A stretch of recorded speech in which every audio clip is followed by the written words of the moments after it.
கர்த்தருடைய பரிசுத்த நாமத்துக்கு ஸ்தோத்திரம். 62ஆம் சங்கீதத்தில் அந்த 7வது வசனத்தை நான் பார்க்கும் பொழுது, என் ரட்சிப்பும் என் மகிமையும் தேவனிடத்தில் இருக்கிறது, பலனான என் கண்மலையும் என் அடைக்கலமும் தேவனுக்குள் இருக்கிறது. அதாவது எனக்கு உண்டான ரட்சிப்பும் எனக்கு உண்டான மகிமையும் எனக்கு உண்டான பலனும் எனக்கு உண்டான கண்மலையாகிய உயர்வும் எனக்கு உண்டான அடைக்கலமாகிய பாதுகாப்பும் அரவணைப்பும் என் தேவனுக்குள் இருக்கிறது. அப்போது எனக்கு உண்டான எல்லாமே, எனக்கு தேவையானது எல்லாமே என் தேவனுக்குள் இருக்கிறது. ஆகவே தான் அந்த 5ஆம் வசனத்தை பார்க்கும் பொழுது, நீ தேவனை நோக்கி அமர்ந்திரு, நான் நம்புகிறது அவராலே வரும்.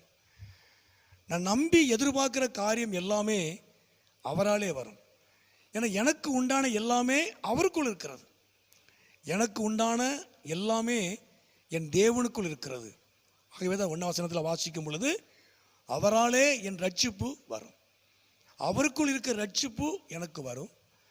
2வது, அவருக்குள் இருக்கிற மகிமை எனக்கு வரும். எனக்கு உண்டான மகிமை அவராலே வரும். 3வது, அவராலே எனக்கு பலன் வரும். அவராலே கண்மலையாகிய உயர்வு வரும். அவராலே அடைக்கலமும் பாதுகாப்பும் அரவணைப்பும் வரும். எனக்கு உண்டான எல்லாம் என் தேவனுக்குள் இருக்கிறது.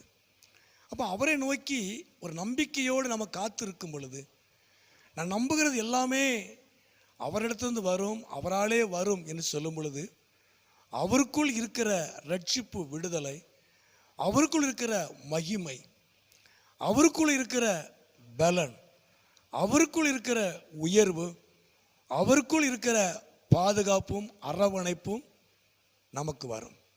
நாம் நம்பிக்கையோடு நாம் அவரிடத்திலே காத்திருக்கணும், அவரை நம்பணும்.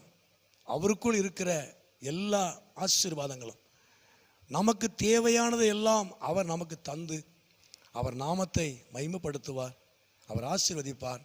நான் நம்புகிறது, நான் எதிர்பார்க்கிறது எல்லாமே அவராலே வரும். எனக்கு உண்டான எல்லாம் அவருக்குள் இருக்கிறது. அவர் அவைகளை தந்து அந்த நன்மையினால் என்னை நிரப்பி அவர் என்னை ஆசீர்வதிப்பார், என்னை மகிமைப்படுத்துவார். ஜெபம் கர்த்தரை ஆசீர்வதிப்பார். எங்களை அதிகமாக நேசிக்கிற நல்ல பிதாவே, அருமையான ஆண்டவரே, இந்த நேரத்துக்கு ஸ்தோத்திரம். இந்த சத்தத்தை கேட்டுக்கொண்டிருக்கிற ஒவ்வொரு பிள்ளைகளையும் குடும்பங்களையும் கர்த்தர் ஆசீர்வதியும். ஆண்டவரே, இப்படி நாமத்தை மகிமைப்படுத்தும். எல்லாருடைய எண்ணங்கள் எதிர்பார்ப்புகள் நிறைவேறட்டும், நீர் மகிமைப்படும். இயேசுவின் நாமத்தில் ஜெபிக்கிறோம் நல்ல பிதாவே. ஆமேன், ஆமேன்.